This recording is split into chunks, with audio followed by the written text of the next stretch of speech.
एक कदम फाउंडेशन ने कन्याओं के लिए कन्या भोज और कन्या पूजन का आयोजन किया है।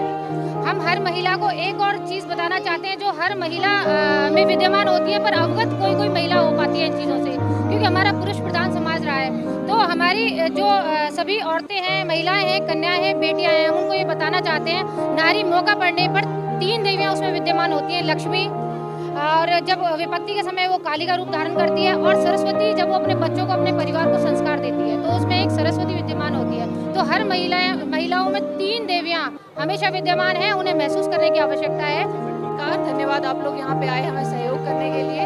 आज इन सब कन्याओं को यहाँ पे बुला के उनका पूजन करना, उन्हें आदर देने का एक हमारा बहुत बड़ा महत्व है। ये अष्टमी नवमी पे तो होगा ही, लेकिन आज इन्हें समझाने का ये मतलब था कि कल जो तुम्हारी पूजा होगी, तुम पूजनीय किस लिए हो, तुम्हें अपने आप को, अपनी शक्ति को पहचानना है कि तुम्हारी पूजा क्यों की जा रही है, क्योंकि तुम यहाँ की एक तरीके से इस संसार में सबसे बड़ी शक्ति हो, जो एक और किसी जीवन देती हो, और जितनी भी हमारे जीव जंतु या हम खुद इस दुनिया में हैं, उन सबको सृजन करती हो, उनका पालन करती हो, उन्हें जीवन प्रदान करती हो। तो अपने आप को किसी भी तरीके से कमतर आंकने की ज़रूरत नहीं है। आज अगर तुम्हारा पूजन हो रहा है, तुम्हें सम्मान दिया जा रहा है, तो तुम उसकी हकदार हो।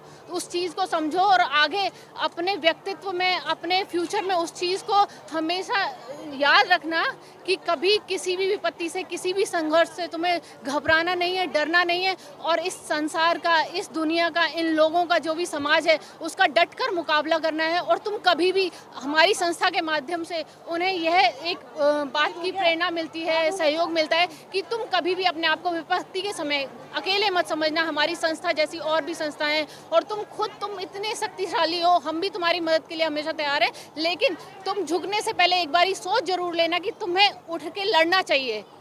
तो इसी बात पे मैं कुछ पंक्तियां भी लिखी थी जो मैं बोलना चाहती हूँ आज, अगर आशा है आप लोग पसंद करोगे। तू दुर्गा है, तू काली है, इस जग की पालनहारी है, तुझ में ही उसका वास है, तू जिंदगी की आस है, क्या डर तुझे, तू स्वयं आदि शक्ति है, तू भक्त है, तू ही भक्ति है, तू ही भक्त है, तू ही भक्ति है। क्योंकि आज जिसकी हम भक्ति कर रहे हैं वो भी एक माता है, और जो भक्त बन के आज खड़े हैं वो भी एक माता है। तो एक तरीके से भक्त भी हम हैं और भक्ति भी हम ही है। तो उस चीज़ को समझो कि तुम में कितनी शक्ति है, उस चीज़ से प्रेरणा लो कि आज हम माता रानी को क्यों पूज रहे हैं, आज हम इन कन्याओं का क्यों पूजन कर रहे हैं।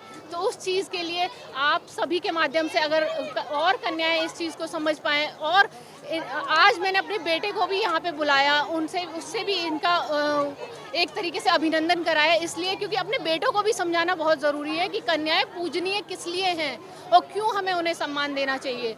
क्योंकि जब हमारे बच्चे सम्मान देना शुरू करेंगे, हमारे बेटे सम्मान देना शुरू करेंगे, तो उनमें एक अलग कॉन्फिडेंस पैदा होगा।